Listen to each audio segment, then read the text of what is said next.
think that the world, that your country will be handling big crises if we don't get this right?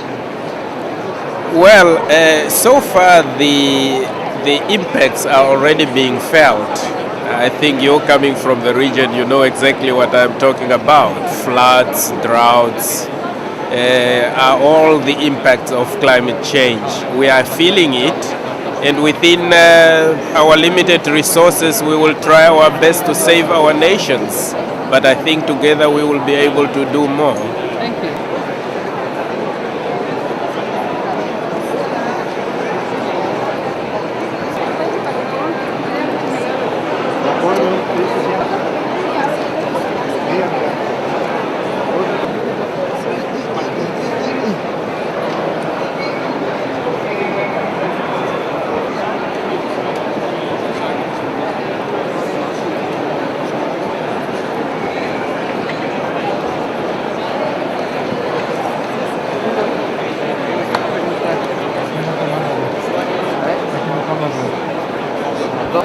A ver, ¿por qué no vamos para allá y ¿Dónde sale? ¿Ya la viste?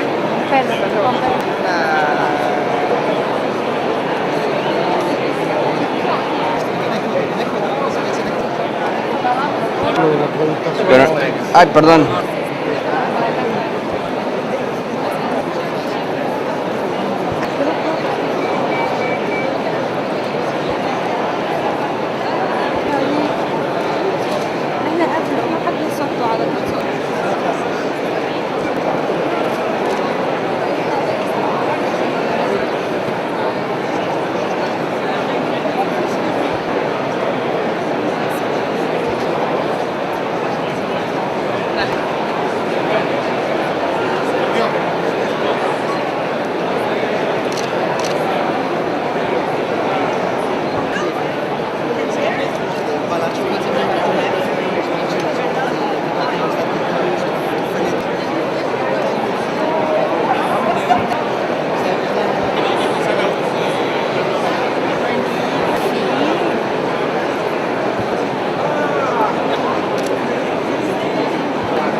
Sean tan amables y ocupar sus lugares.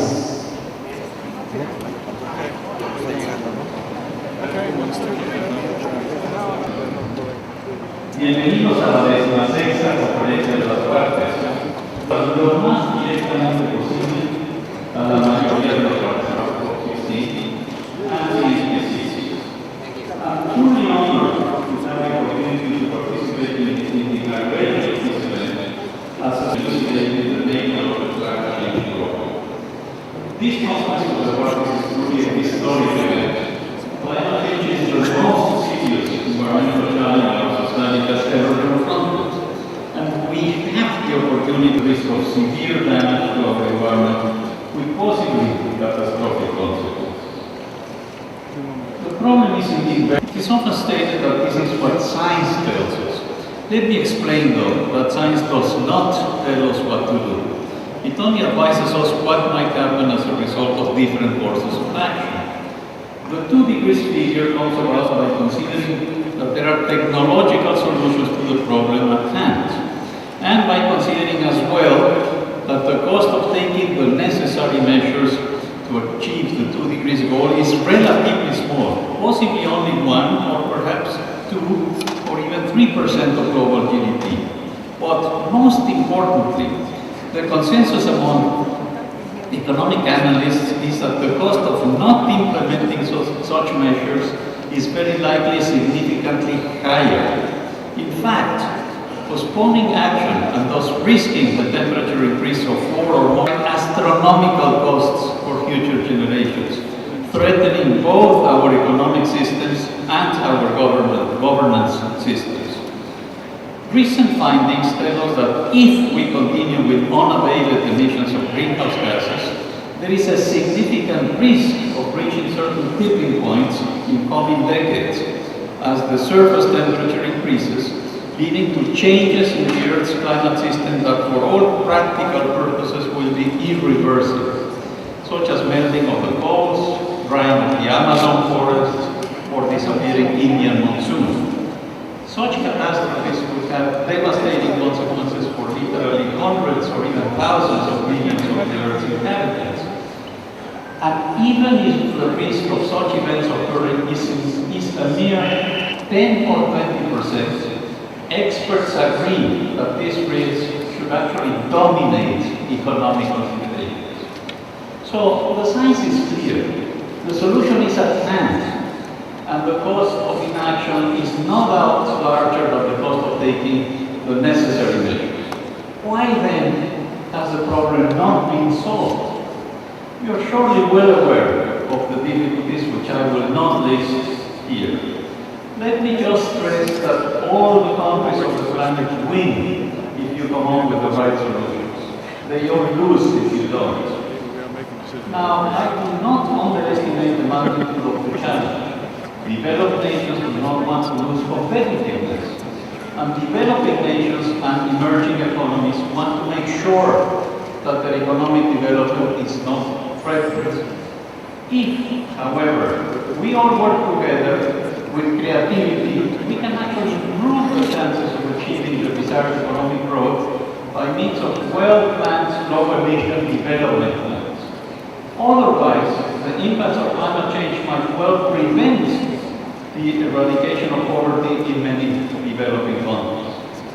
I urge you to reach agreement on concrete steps to move us closer to an international regime that formalizes the commitments that many nations have already made, and that incorporates as well strong support for adaptation to climate change impacts. I also urge you to outline in some detail the steps that are required to reach a definitive agreement within the next few years. I urge you furthermore to agree to take whatever fast action mitigation measures are feasible, consistent with the Valley Action Plan that calls for all parties to deliver an effective post-2012 regime. We cannot afford to wait yet another decade. I just mentioned that there are political difficulties.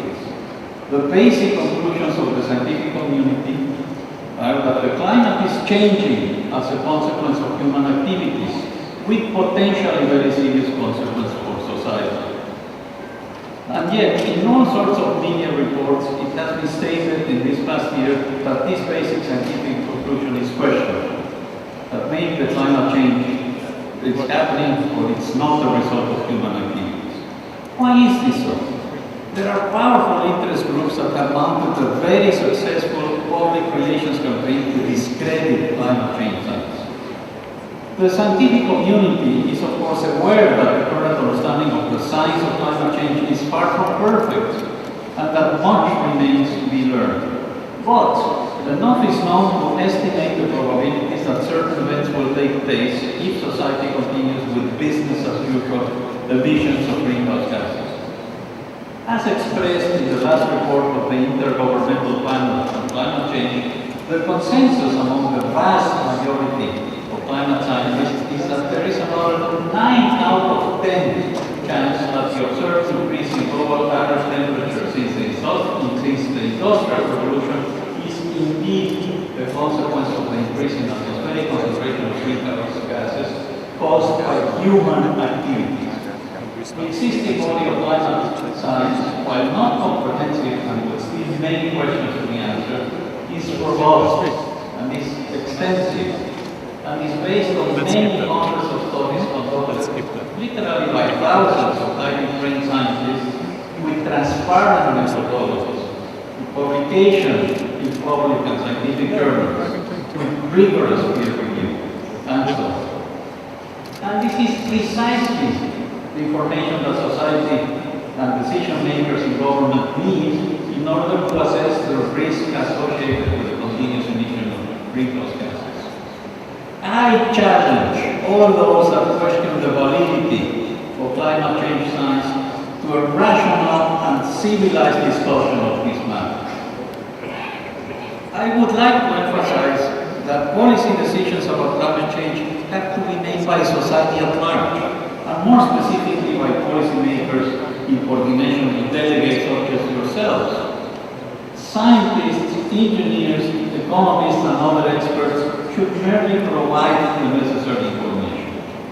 But in my opinion, even if there is a mere 50% probability that the changes in climate that have taken place in recent decades are caused by human activities, society should certainly adopt the necessary measures to reduce greenhouse emissions. But here I'm not speaking as a scientist, but rather as an individual who strongly supports universal ethical values and who values the will begin as soon as possible. Our generation has the responsibility to address effectively the climate challenge. There is still time to act, although the window of opportunity is rapidly closing. But I remain an optimist. I trust that science, common sense, and our universal ethical values will ultimately prevail. I wish you the very best of luck in your deliberations. Thank you.